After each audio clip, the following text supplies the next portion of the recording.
let's get started. So today we are laying the groundwork for permitting non-structural development. We're going to be covering a number of things related to development, and we're going to start with the basics, and that is just general permitting practices. So permitting is the most important part of a floodplain administrator's job. Anytime you have development in the floodplain, there has to be a permit along with it. And so we're going to cover just the general concept of permitting things. And then we'll talk about development itself. I said development is an all-encompassing term. It really is. And we're going to go over just the definition of development in terms of the NFIP. And now I've divided non-structural development in a way that I'm not sure we have really talked about it before. I've divided it into two categories. You have obstructive development and unobstructive development. And it's pretty self-explanatory, but obstructions would be something that is creating an obstruction in the floodplain that could impede the flow of water. Unobstructive development is something that's happening where you're not necessarily modifying the grade, and so it's not creating an obstruction. And both exist. We get calls about both kinds of development all the time. And so I wanted to talk about the differences between the two and how to permit each. I've had a separate section for AO and AH zones. These are a specific type of floodplain we don't have very often in the state of Nebraska, but it does exist. And we do have development that occurs there. There are some specific things to think about with those zones. And then finally, I have some tips on how to monitor for new development. For those of you who are floodplain administrators for larger communities or county floodplain administrators where you have a really large jurisdiction, how can we better prepare ourselves to monitor for new development? What happens if we find new development and that hasn't been permitted? We're going to talk about all of that. Okay, and without further ado, let's get started. So general permitting. To put it shortly, a community's floodplain ordinance is activated whenever work is proposed in the floodplain. And this is really the most basic concept of floodplain management. You have a floodplain ordinance. For those of you that are NFIP participating communities, you will have a floodplain ordinance. Now, if you don't know where your ordinance is or you don't remember having a floodplain ordinance, feel free to reach out to us and we can see if we can find a copy. Maybe FEMA has a copy, or if not, we will just start the process of adopting a new ordinance. It's not a difficult process, and we have a template in place that you can use to draft a new ordinance. But that ordinance will just kind of sit in your desk until you have work that is proposed in the floodplain. And the first thing you're going to do is pull that book out and review what kind of regulations these individuals need to follow. In that ordinance, you're going to have a section establishing zoning districts. And this paragraph, while it is long, I will summarize it. It's essentially saying that a floodplain development permit is required before any development is undertaken, whether it be new construction or an improvement of an existing structure. It requires a floodplain development permit. You'll also notice that it says no person, firm, corporation, government agency, or other entity shall initiate floodplain development without first obtaining a floodplain development permit. And so that's the other key concept here, is that it doesn't just apply to your citizens of your community. It also applies to the community itself, as well as any government agency, including the state, coming in to do development in your jurisdiction. They need a permit from you, the floodplain administrator.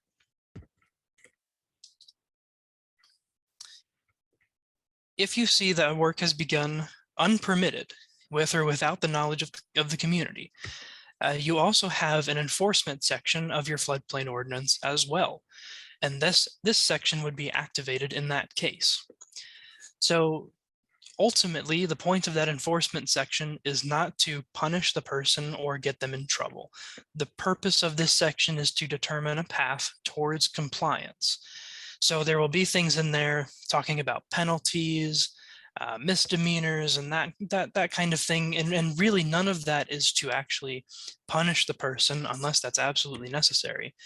But realistically, it's to, help you, give you more power to enforce your ordinance. And so you're just trying to determine that path towards compliance in the best manner. And at the end of that path of compliance, you must find a way to either permit that work or return the area to its original state. Okay, so that's the basics of permitting. And now we kind of understand when the ordinance gets activated and what kind of things are in the ordinance. Let's talk about development in general. What is development in terms of the NFIP? So development, defined by FEMA and the National Flood Insurance Program, is any man-made changes to improved or unimproved real estate, including but not limited to paving, mining, dredging, filling, grading, drilling operations, or even storage of equipment or materials. It is any modification within the floodplain. It doesn't matter how minor. It is, if it's modifying the existing state of the floodplain, then it's considered development. Now, the key term here, of course, is human-made. So I had a question when I presented this at NEFSMA the other week, for those of you who were there, but somebody had asked, what happens if a flood comes through and it deposits a whole bunch of material and debris and plugs up a culvert and causes flooding behind it? Does that kind of thing need to be permitted? Does that debris pile need to be permitted? Well, no. So that's a natural modification of the floodplain, not a human-made one. Now, it is the community's responsibility to maintain the carrying capacity of your floodplains. Floodplains, of course, are natural areas that are required to be preserved in order to allow for the discharge of floodwater. Floodplains are natural. It's where water naturally goes when there's too much of it, and water doesn't follow boundaries. Well, it does follow boundaries, but not our boundaries, not our floodplains, but you know what I mean. So we have to preserve these floodplains in order to make sure this water can flow through efficiently. And so it is the community's responsibility to maintain those areas and make sure that that water carrying capacity is not diminished. But we're talking specifically about human-made modifications in the floodplain. Now in Nebraska, and this is part of our administrative code, our minimum standards for floodplain development, you won't find the term development really defined. I don't know why, but we have defined it rather as obstruction. And so you'll see this term obstruction, it essentially means the same thing. And so you have any wall, wharf, embankment, levee, so on and so forth, that may impede or change the direction of the flow of water, either in itself by catching or collecting debris, or that is placed where the natural flow of the water could carry that structure downstream. So you'll see this term obstruction used in our minimum standards. In your ordinance, we do use development. So we don't use this term obstruction very often, but this is what you'll find in our minimum standards. Development and obstruction mean roughly the same thing. But of course, as you'll find out later, there's such a thing as non-obstructive development as well. So just keep that in mind as we're going through this. We're using the term development for the purposes of this presentation and in terms of the NFIP to meet the NFIP minimum standards. So again, a development also includes work by any entity, private or public. So it doesn't matter if it's a private individual looking to build a residence in the floodplain. I have a picture here of Department of Roads. A number of you have probably worked with them when they are doing road repairs on roads that they maintain. They likely came to your community asking for a floodplain development permit. Now, typically they're pretty good about this because they will go ahead and they'll get everything that they need. They've done this enough that they will get the studies they need and will submit the paperwork to the floodplain administrator just to sign off on. So many of you have probably worked with them. If you get one of those and you're not sure how to review it, feel free to reach out to us. We see them all the time. So we'd be happy to look it over for you. This also includes work by the community. So yes, you do have to self-permit. So if you maintain any of the roads that are damaged in the floodplain, then a permit is required for those repairs. The same goes for the installation of culverts, Grading or leveling ground all requires a permit if the community's doing it. And so this is something that we have to remember, is that the community does have to permit themselves for their own work, including maintenance for utilities and stormwater systems.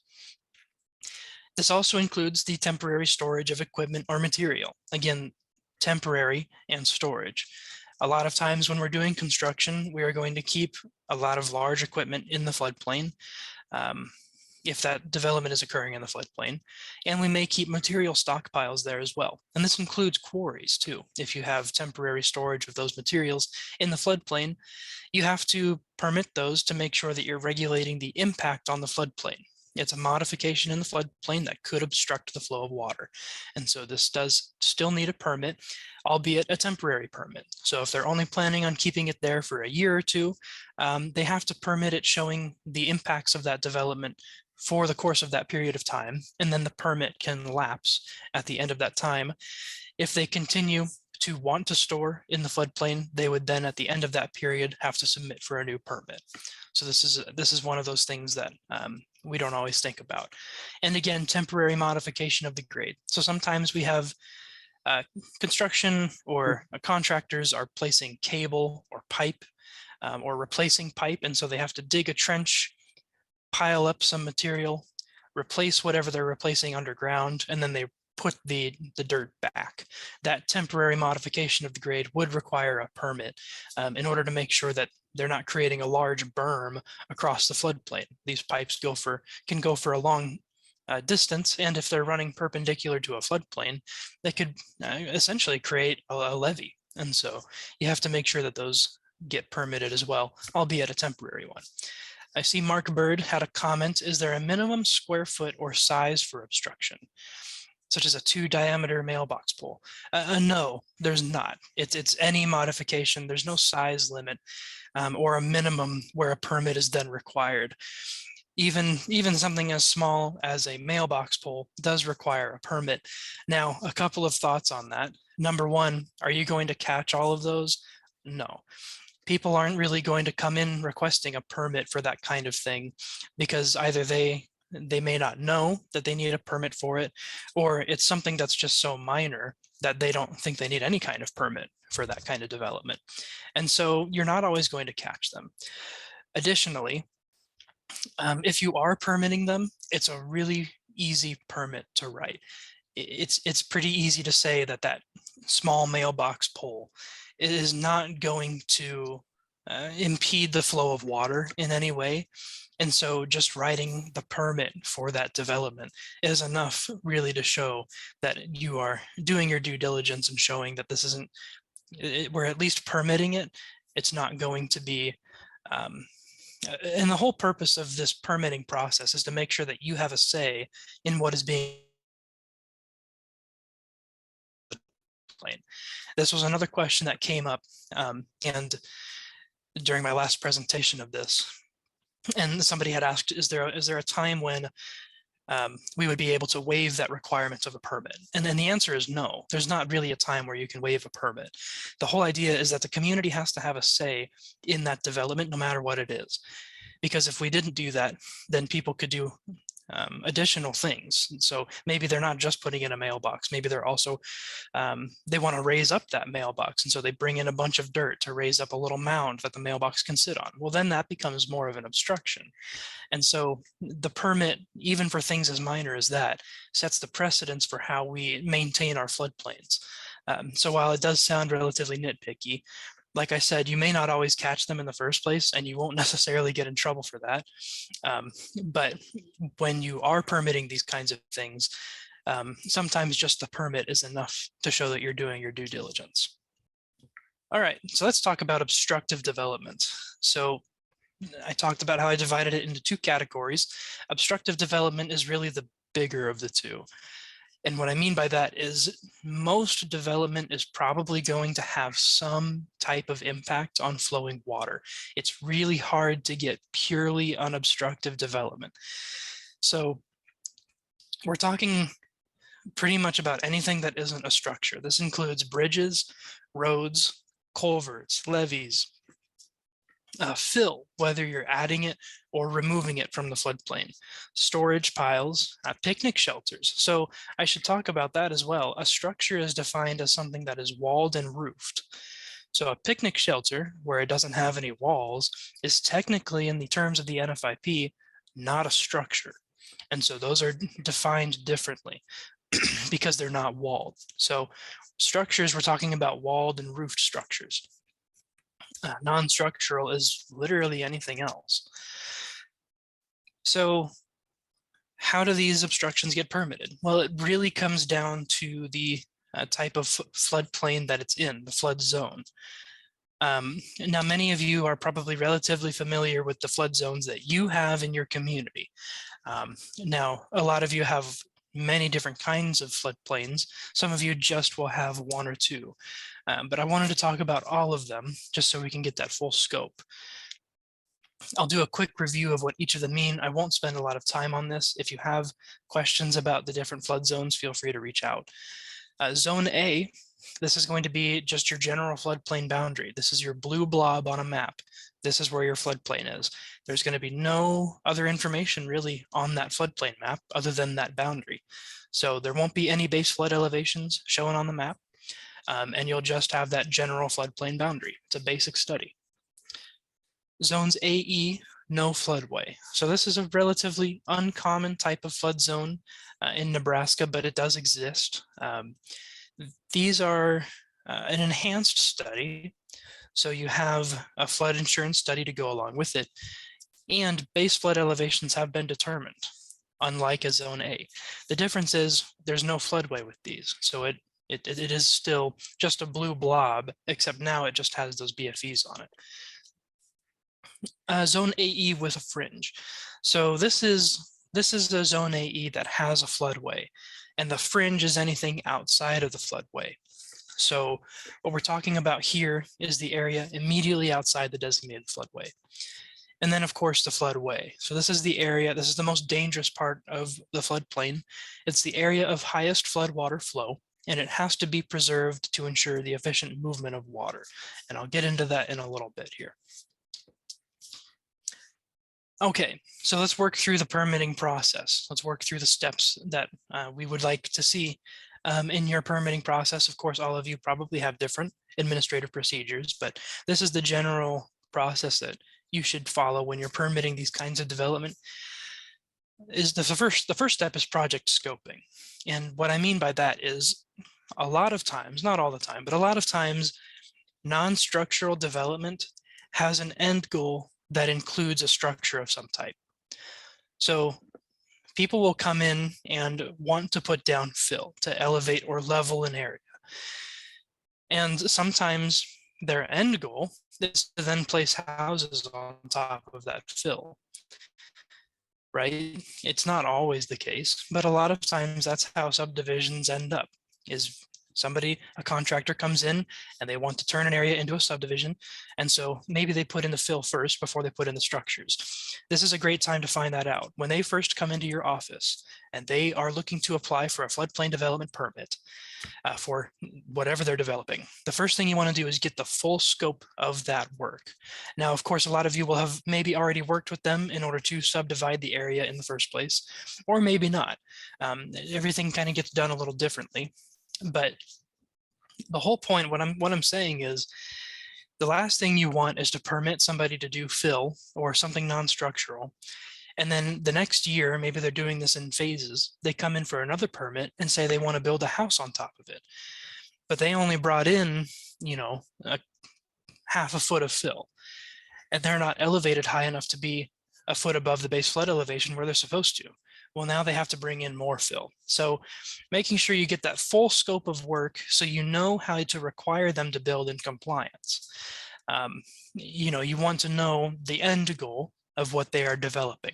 So this is key with non-structural development, because again, a lot of times it can end up being the groundwork for a structural type of development. So making sure that you get that full scope of work in advance. So asking for site plans, grading plans, elevation, survey data, blueprints, anything that you can think of that you might need. It says in your ordinance that you can always ask for more information. It says that in your ordinance. So if you don't feel like you have the full scope of work, or you don't feel like you have enough information to approve this permit application, feel free to ask for more information. Step 2, once we have permitted this, or once we have reviewed the full scope of work, now we have to determine what the impacts will be before we can approve that permit. So I'm going to go through each type of flood zone and what needs to be determined for figuring out what kind of impact this is going to have on the floodplain. Again, floodplains are natural areas where water flows when there's too much of it. So we have to be able to preserve that to make sure that water can flow efficiently through our community. So in Zone A, because there's no BFEs and there's not a lot of information, there's no floodway with this. So what we have to do is determine the potential impact of the development on floodwater flow or elevation. So proof has to be provided to you that the development is not going to result in unacceptable cumulative floodwater rise. So starting with the word unacceptable, what that means is unacceptable to you. Now the maximum amount of rise that they can cause is 12 inches, 1 foot. That's the most floodwater rise they can cause. However, maybe 1 inch of rise is unacceptable to you. If they have a neighbor right next to them and you're concerned with the amount of fill that they're bringing in, you can set that precedent and say, I don't think you should be causing any more than 5 inches of rise. You can deem what is unacceptable, and they have to show that whatever development they are doing is going to cause less than that. The next part of this is cumulative. So this is taking all of the development into account around this within your community. So if somebody upstream has already caused 6 inches of rise with their development, the next development is not allowed to cause another 6 or more inches of rise. They have to keep it below that 1 foot or whatever you have deemed as unacceptable. Now, sometimes it's not possible to keep that development from causing more than 1 foot of rise. A lot of times these larger subdivisions, when they're bringing in huge amounts of fill and leveling a huge area off or raising a huge area off from the floodplain, if it's going to result in more than 1 foot of rise, they can modify the floodplain map. They can modify the floodplain map to account for that new development. And that's the LOMAR process, the letter of map revision process. Now this is done between the applicant and FEMA. So this is they're doing a study with an engineer. So an engineering firm is going to complete this study. They're going to account for this new development, and they're going to show how it's going to modify the floodplain and change the floodplain boundaries. Sometimes it will take the area out of the floodplain. Sometimes it will push the floodplain a little bit one way or the other and may impact some other houses that previously weren't in the floodplain. And this is really important. These are the kinds of information that you want to know. And so if they're going to cause more than 1 foot of rise, they may want to pursue that letter of map revision. Or the other option is to simply modify the proposal to reduce their impact. So whether they're improving its drainage capabilities, whether they are improving the stormwater capabilities in the area, placing culverts or diverting water around the development to bring that impact below that 1 foot, that's also acceptable. They have to, of course, modify their proposal and their grading plans and everything, but they can do that. These are their two options, though. If they're going to cause more than 1 foot of rise, they either modify the proposal to bring it below the 1 foot, or they have to modify the floodplain boundaries through FEMA, through the letter of map revision process. And just reminding you that even 1 inch of rise could be considered unacceptable. Okay, so in Zone A, of course, there's no base flood elevations, and so you have to be able to determine those in some way, and we handle those for you. You don't have to worry about that. Feel free to request those from us. We usually take about 10 days to turn that around, sometimes more. I won't throw our mapping team into that situation by saying 10 days, but usually it is about 10 days for that turnaround, working days, of course. If you don't know how to request these, we have a request page on our website. It just says request a base flood elevation. You'll see that button on our web page. And you have to type in your credentials. And so if you're not sure what your credentials are, reach out to Michelle and we can set up a password for you. But most of you would know yours if you have Zone A, because you've probably requested one of these from us before. And this is what they look like. They come back as this sort of 1 square mile map of the section that you requested for, and it has the base flood elevations as those little squiggly lines. If it's in between a couple of squiggly lines, which it often is, you pick the higher of the two, and that's your base flood elevation. So this is how you can get those base flood elevations from us. Now, I will point out, I talked about larger developments, those large subdivisions, or large developments. If they are bigger than 5 acres or 50 lots, they have to do a site-specific base flood elevation study. So they cannot use this BFE study from us. They can't use these. And there's a disclaimer on the back of our study that talks about that. But they cannot use these state-determined ones. They have to hire an engineer to do a site-specific base flood elevation study to show what the impact will be. So keep that in mind if it's a large development, larger than 5 acres, or a subdivision of more than 50 lots. And that includes even if the subdivision, and I'm going to get into a little rabbit hole here. We haven't talked a whole lot about this. Even if the subdivision only has 2 or 3 lots that are actually in the floodplain and the rest of it is out, that still counts. Now you have to think about where the development is actually occurring. So if those 3 lots, where the floodplain is going through those 3 lots, if it's only going to impact green space, so backyards or a park area, then you may not necessarily need to require this. But if they do have structural development or any kind of development going on in those lots, even if it's just 3 out of the 50 lots, they still need a site-specific base flood elevation determination. So very important thing to think about here. Okay, moving on to Zone AE, no floodway. So again, this is very similar to Zone A. It's basically a blue blob of floodplain. The difference is now you'll see, it's kind of hard to see, but there's a black line going across the floodplain there. That's your base flood elevation at that area. And so now we have BFEs shown on the map. Now there's no floodway associated with this. And so again, we don't know what the cumulative floodwater rise is going to be during a development. So again, we have to determine that any development in a Zone AE where you don't see a floodway in the middle, you still have to require less than 1 foot of rise. Again, reiterating that if they cause more than a foot of rise, they have to modify the maps or modify their proposal. And so now BFEs can be determined using the flood insurance study. So what I have zoomed in here is in between 2 cross sections, J and K. Communities with a Zone AE will have a flood insurance study to go along with it. And in that flood insurance study, you'll see these charts, these grid charts, and they'll have these J and K cross sections going through them. And you can look in between them. And in between them, it'll show the exact base flood elevation wherever the development is occurring. You just measure in feet how far off that cross section it is to get the site-specific base flood elevation. So this is a little more handy for floodplain administrators, but again, you still need that less than 1 foot rise determination.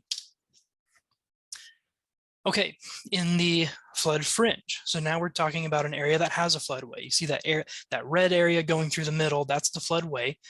We're talking about the area just outside the floodway, the flood fringe.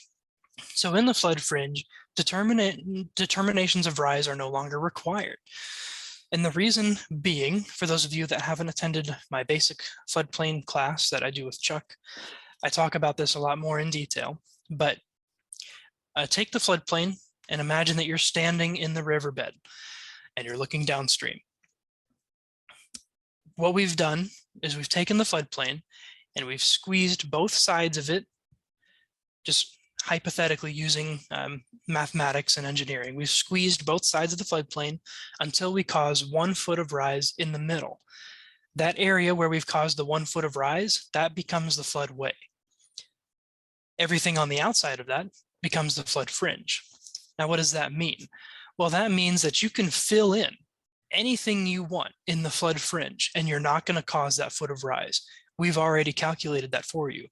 We've already filled in both edges of the floodplain until we've caused the foot of rise in the middle. So you now know that you can develop within reason, you can develop in the flood fringe without causing anywhere near that 1 foot of rise. That also means that in the floodway, we cannot cause any more rise at all. And I'll get into that in the next section here. So in the flood fringe within reason, we don't necessarily need that less than 1 foot rise determination.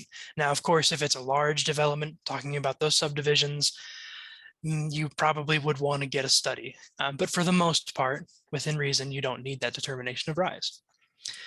And again, with these fringes, you have a flood insurance study. So again, you can look between the cross sections. One thing I want to draw your attention to is that we don't calculate the floodway for the entire length of a stream. So we do these studies in smaller segments. And so some communities can opt not to have a floodway as well. And so what we do is we draw a limit of study. We just cut it off and we say there's no more floodway after this point. So pay attention to that, because if you are developing, and I'm going to turn on my laser pointer here, I'm going to get fancy. Oh no, and I can't find it. It's down here. Sorry, one moment. Okay. So anything south of this line where the floodway stops, you can treat it as flood fringe or floodway. So you don't need a determination of rise down here, and you need a no rise for the floodway. Anything north of this limit of study where we've stopped the floodway, this is now zone A, or zone AE without floodway. So now you need that less than 1 foot rise, anything up in this area. So keep that in mind. I'm going to keep that laser pointer on for next time. Okay. Okay, and talking about the floodway. So of course we've allotted for that 1 foot of rise already using our study. And so now in the floodway, new developments cannot cause any floodwater rise at all. And so this is going to have to be certified by an engineer. No rise determinations have to be made by a registered professional engineer. And the floodways, of course, have to be preserved to allow for safe and efficient floodwater movement. So this is the area where you have to make sure water can flow through without being impeded. I wanted to add a quick anecdote. Of course, new structures for human habitation are not allowed in the floodway, and that's a Nebraska higher standard. So I talked earlier about getting that full scope of work. If somebody comes into your office and requests to put fill in the floodway, number one, you have to make sure it's not going to cause any rise, of course. But the second thing to think about is, what is their end goal? Are they trying to put a structure on top of this fill? We should find that out now so that we don't permit this fill and then later on have to tell them, oh, you can't build anything on top of this. You can't build a structure for human habitation on top of this. So getting that full scope of work right away. Now it sounds pretty straightforward and self-explanatory, but it does happen. People do development in phases. They'll come in, they'll buy a piece of property, and first they'll level it out, and then they may not come back and build anything on it for a year or two. It happens. It has happened across Nebraska, and I have received a number of calls about that. So I just wanted to bring that up. Some simple land uses with minimal impact that could happen in the floodway. We're talking about agricultural uses, gardens, parking. Parking is an interesting thing because, of course, you're adding an impermeable surface to an area. So be aware that you're going to reduce your drainage or your permeation into the soil. Non-residential uses such as loading areas, airport landing strips. It's pretty common to have airports in the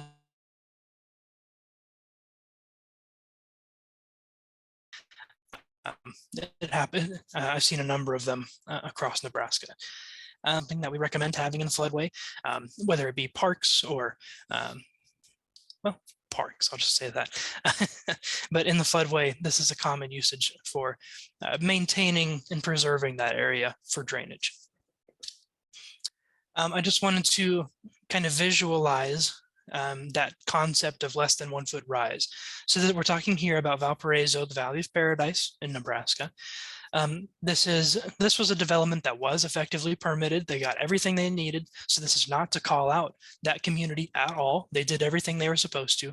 I'm just using this as a hypothetical situation to kind of help you visualize why that less than 1 foot rise determination is so important. So looking specifically at this, just north of Oak Street, you have this little area here that's been developed in the floodplain. And you'll notice that nothing else really has been developed in this area at all. So this is how water would flow during normal circumstances without a flood. So water is flowing through this stream, coming from the east and moving west. During a flood, this floodplain gets naturally filled up. This is where water will naturally inundate when there's too much of it. And so assuming that this hasn't been built yet, the water would flow through here and overflow up into here. But when you permit, or when something is developed in that area where the water naturally overflows, you could have adverse impacts on those around you. So if you bring in fill to level this area off, again, this isn't a structure. There are a couple of structures on the property, but this entire area was leveled off in order to make it so that they could park their trucks or store some material on this property. If you level it off, then you could be creating an obstruction in the floodplain, and you have a bunch of individuals up north here that are not in the floodplain. So they probably don't have flood insurance. They haven't built high off the ground. And so if you're forcing water to back up behind this development, you could impact these individuals who don't have protection from flooding. So of course, this is a worst case scenario, but that's the best way to visualize things, is to show the worst case scenario. So I wanted to show this. And again, this was permitted. They had drainage calculated for this development. It was done properly. So getting back into those steps. So step one, we've got the full scope of work. We know what they're trying to develop. We know what their end goal is. Number two, we have asked for an engineering study showing the less than 1 foot rise or no rise, depending on where it is, or maybe they don't need a study if they're in a fringe. The next step is, now that we know what they're doing and what the impacts are going to be, we can permit this. Now again, non-structural development, there's not really going to be elevation requirements. However, if their end goal is to put a structure on top of it, there may be elevation requirements. So maybe there is an elevation that you put on the permit that says you have to bring in such and such amount of fill to bring it to compliance. So this is the perfect place to do this. Our template permit on our website has all kinds of places where you can put requirements in terms of what you're going to require this development to follow. So you can mark the elevation that they need to bring everything to, if they need to install any sort of floodproofing, anything that you can think of that you might want to require. Now, again, if there's not going to be any structures placed on top of this, then you're just going to make sure that you mark that you got the determination of rise and that you've determined what the impacts could be on the floodplain. Again, the burden of proof is on the applicant, not on you. So if you don't feel like you have enough information to approve this permit, feel free to ask for more information. It's in your ordinance. It says that you can ask for more information. So the burden of proof is on the applicant. You don't have to go out of your way to get more information. Okay. So once we've permitted it, the next step is to monitor it. So the key thing with non-structural development is we want to make sure that they are following the permit. They aren't going outside the confines of what you have permitted them to do. So first of all, completing periodic inspections of the site. This can be a lot of work, and it can be relatively time consuming for those of you that have larger jurisdictions. So we're not necessarily saying that you need to inspect the site all the time, but maybe just once or twice over the course of the development, maybe stop by and just make sure that you're seeing or visualizing what is happening. While you're there, take some pictures. Take pictures showing key aspects of the work. So if you have specifically permitted certain things to happen, such as the installation of a culvert or drainage area, or maybe the elevation of some utilities, or you've required them to store their equipment in a certain place, take pictures of those things to help show that they're following the permit. And if the work is not following the permit, the first thing you want to do, of course, is notify the property owner or the developer immediately using official documentation. So using your community's letterhead, having it signed and stamped in some way. Whoever's sending out the letter, it can be whoever your community uses to send out these kinds of notifications. But essentially what you're trying to do is either make them stop work and reapply for a new permit, or go back to what you had required them to do in the first place. I see we got a question. This is from Julie Ramirez. The Department of Transportation has had a request to fill out FEMA's elevation certificate recently from a floodplain administrator. Am I supposed to fill applicable fields or as NA for non-structural development? This would be for a highway facility, typical for Department of Transportation. Right, so, and I haven't had a lot of experience with the new elevation certificate, so I'm not sure what fields have changed and what all has been modified with the new elevation certificate. But FEMA does want you to put NA for anything that is not applicable. And so if it's a non-structural development and you're doing, if it's non-structural, then you're right, you don't always necessarily need to specify, you know, the lowest floor or the next highest floor, those kinds of things. You don't have to fill those out. And so that would be an NA in this case. You're right, non-applicable. And FEMA likes to see that NA anywhere where you're not filling information. They don't like to see blank spaces.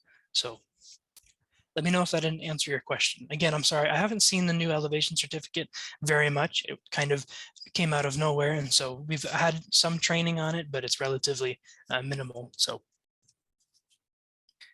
let me know if I didn't answer your question.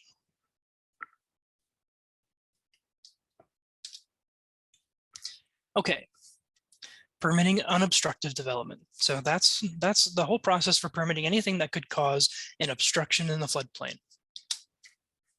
But now we're going to talk about those somewhat rare cases, but they are cases where you are doing development that is ultimately not modifying the existence of the floodplain. It's not modifying the grade in any way. It's not changing the way the water is going to flow. So again, talking about that concept of development, this is still development and it still requires a floodplain development permit. Now, you still have to determine if that development is going to cause unacceptable rise, but of course, you don't necessarily need a full engineering study.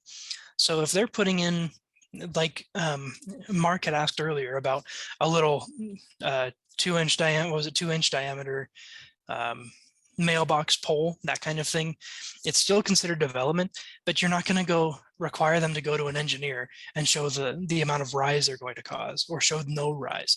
Those are much easier to permit. Still needs a permit because again, we have to have a say in what is going on in the floodplain, but you don't necessarily need the full engineering study with these kinds of development. Now, I want to encourage you to use your common sense. You're all great floodplain administrators and you all have an understanding of how to, you know what people are asking to do. And so if it seems kind of fishy and it seems like they're probably going to cause some form of obstruction, then you can certainly request either more information or request they get that engineering study. It's pretty rare that a new development is not going to cause some form of obstruction. Sorry, getting ahead of myself. If you're unsure, feel free to contact us and we can provide some assistance to you. That's what we're here for. We're here to answer your questions. And always ask for more information as needed, your ordinance as you can. So just feel free to question things. Just because they came in for a permit doesn't mean you have to approve it. You can always deny a permit. Moving on from that, let's assume that they aren't going to cause an obstruction. So we're talking here maybe about, resurfacing a road, like I have an image of on the right. They're just resurfacing the road. They're not modifying the grade in any way. They haven't raised the road. They haven't brought in more fill on either side or made any sort of embankments. They've just repaved the road. That's fine. You don't necessarily need an engineer to tell you that that's not going to cause unacceptable amounts of rise. What I do encourage you to do, and this is key, you want to take pictures of the area before and after the development occurs. Because they may say that they're not going to bring in any fill. They may say that they're going to keep their modifications minimal or to none at all, but you don't necessarily have any proof of that until the development is done.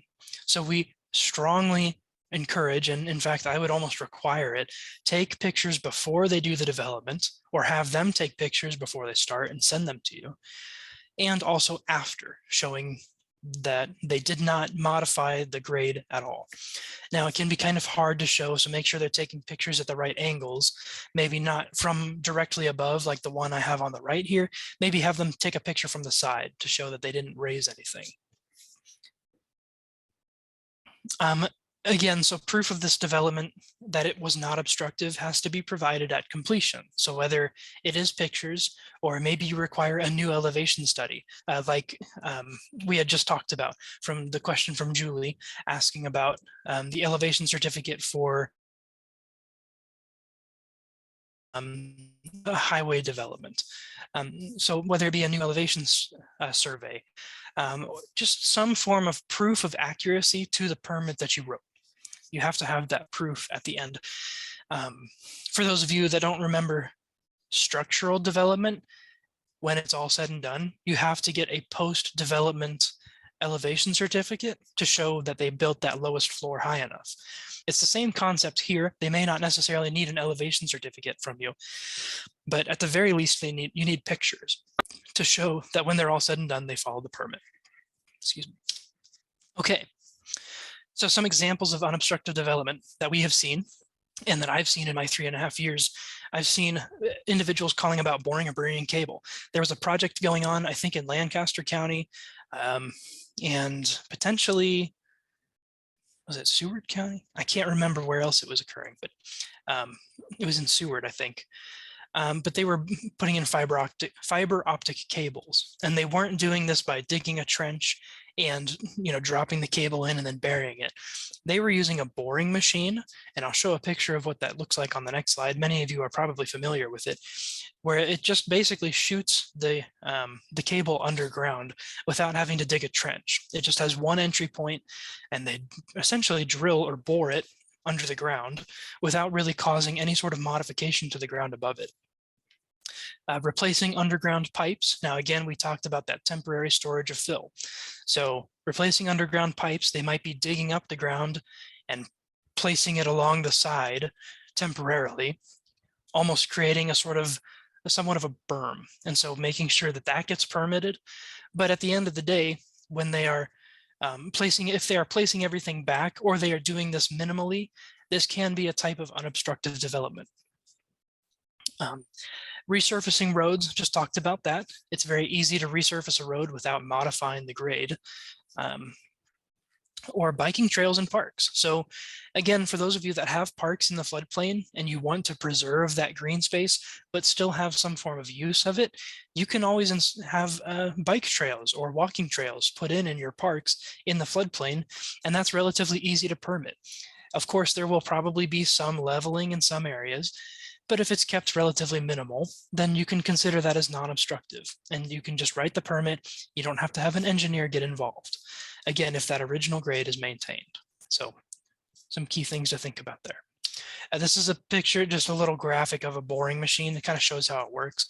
So you have one entry point there on the left, and it's drilling down underground, and then it will come up out the other side without having to modify the existing grade. So if this were in the floodplain, this would be a really easy thing to permit, still needs a permit, but you don't necessarily need to have an engineer involved to tell you this isn't going to cause unacceptable rise.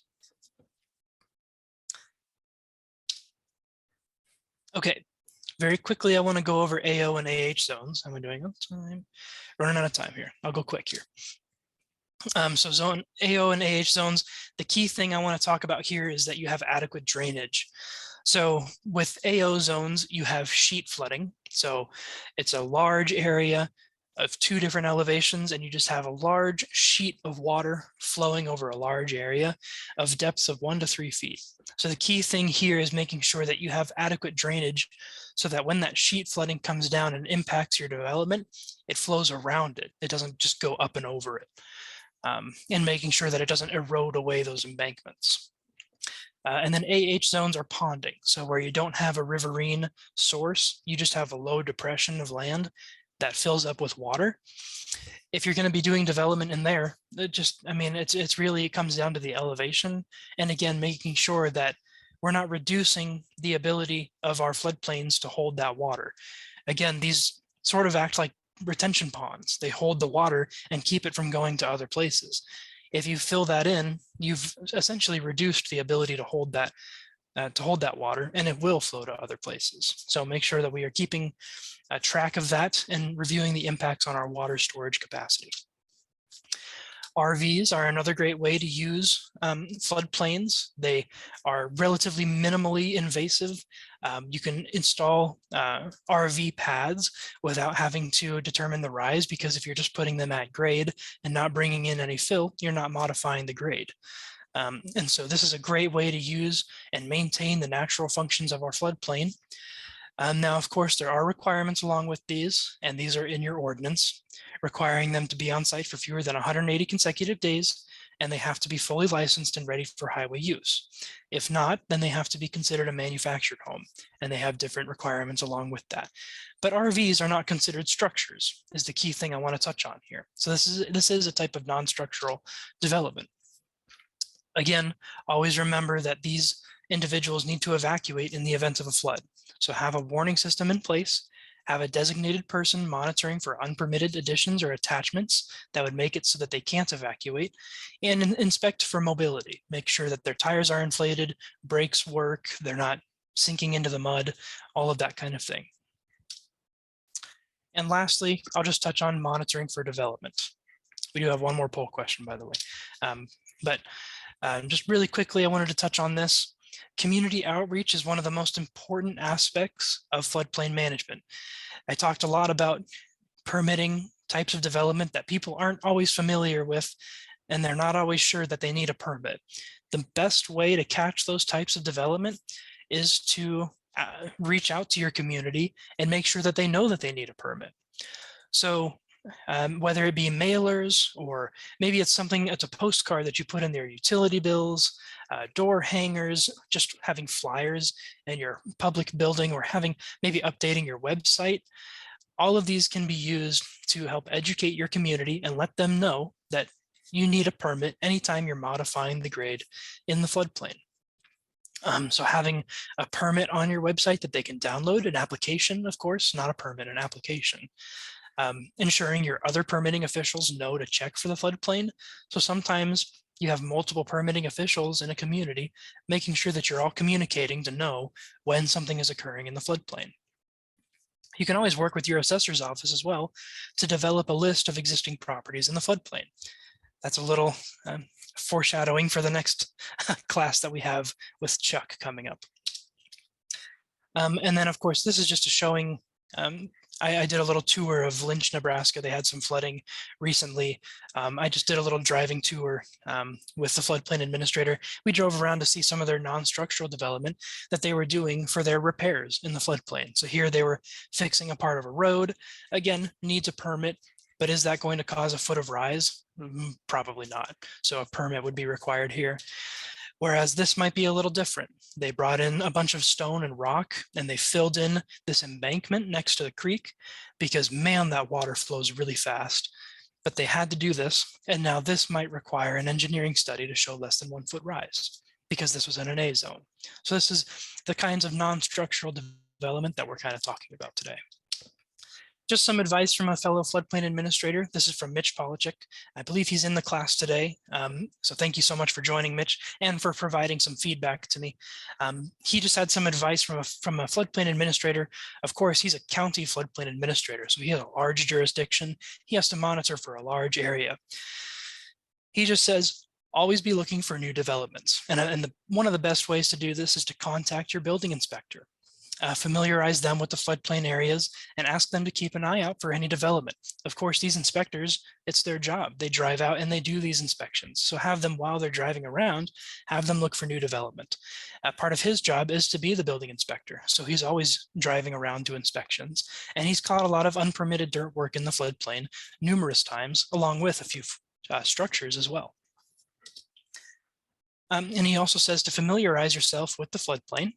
So checking the floodplain map when every building permit is submitted prior to the applicant leaving the office. So verifying that it is or isn't in the floodplain. Of course, this will prevent them from leaving without first submitting a floodplain development application if needed. And now I didn't ask him to say this, but he was very kind and he said, when in doubt, contact the Nebraska Department of Natural Resources. They have an excellent staff that are timely and have a wealth of knowledge and experience. So thank you, Mitch, for saying that. And that is what we're here for. We're here to provide you with information. We're here to provide you with assistance whenever you are unsure about permitting some development. I believe Michelle would have sent out the slides. So here are some links that you can find on those slides. This talks about our model permit application, our interactive map, the map service center, and our contact information as well.